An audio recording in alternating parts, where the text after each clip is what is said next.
everyone, every vision, every type of vision. This is you can say the name Al-Latif in brief. Of course, if we want to describe this name, wonderful name, in details, I think it needs more than one episode.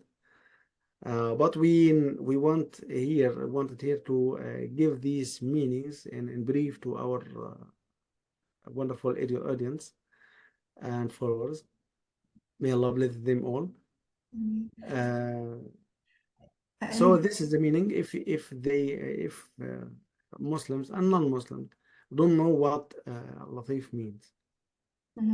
I have an example that I thought about with this was thinking of a puzzle. So a puzzle of whether it's 1,000 or 100, and when a person tries to connect and put everything together, there might be this one puzzle that's missing, and we start, the person might look at it and say, there's one particular puzzle that's missing, and as a person, you're looking at the full picture and you know what's missing. So you look for it to fit it in.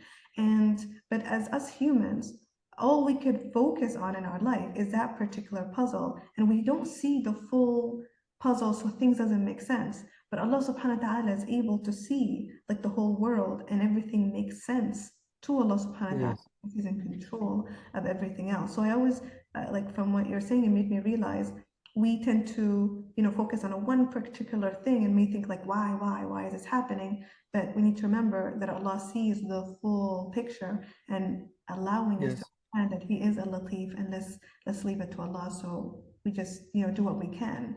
So yeah, alhamdulillah. Yes.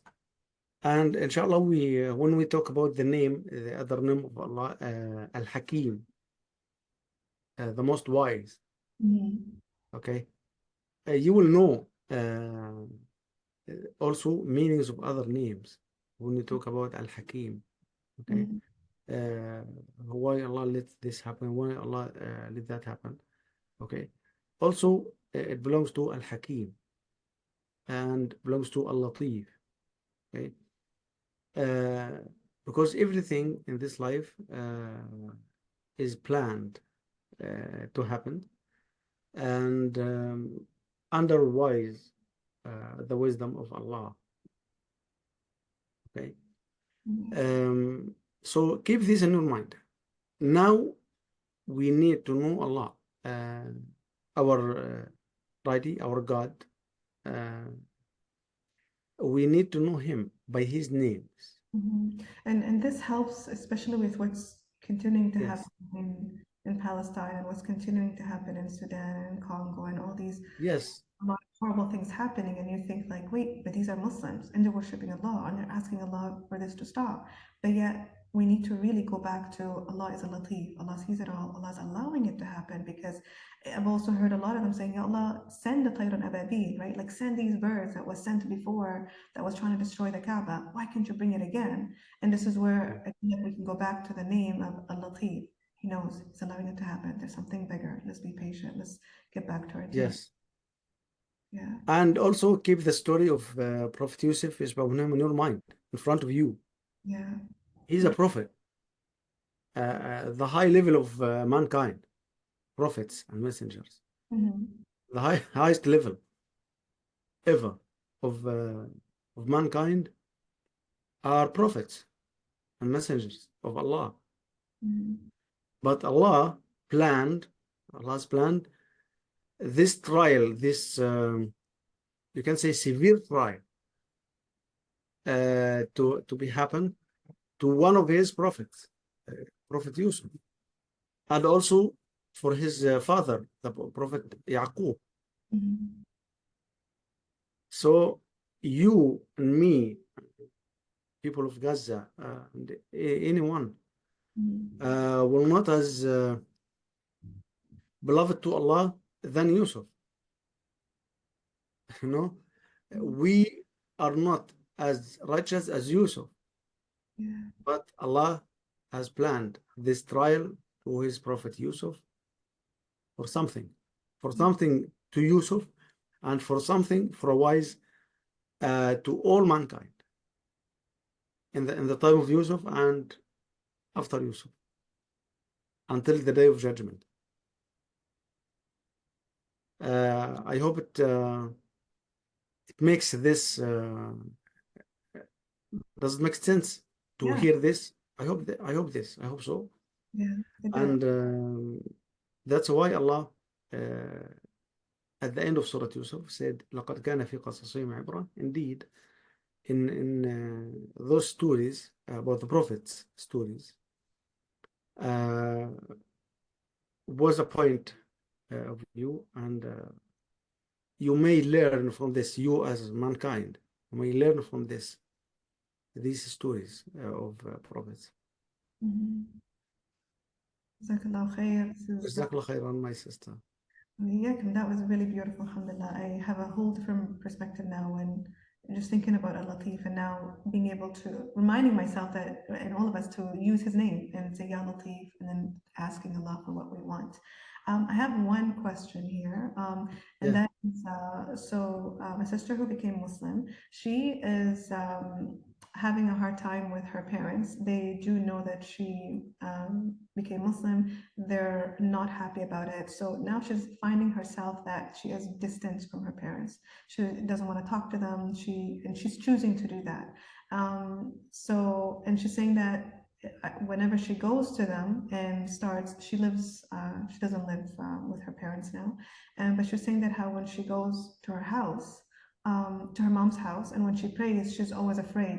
She was afraid that the harm that her mom might just attack her while she's standing, or because there's already a lot of verbal, um, you know, uh, like she'll say a lot of harsh things about the religion, about her, and all of that stuff. So her way of answering to deal with this is to distance herself from her parents, and so she's seeking like, is this okay, or until she's ready to be able to, um, you know, it, like it's just painful for her to hear all of that. So what advice do you have for her?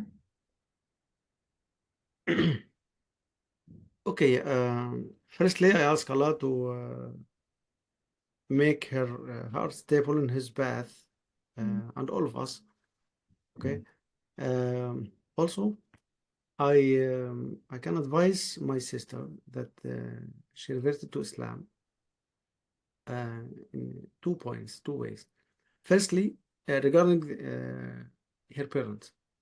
Firstly, to give them a good translation, a book or something of Quran, right?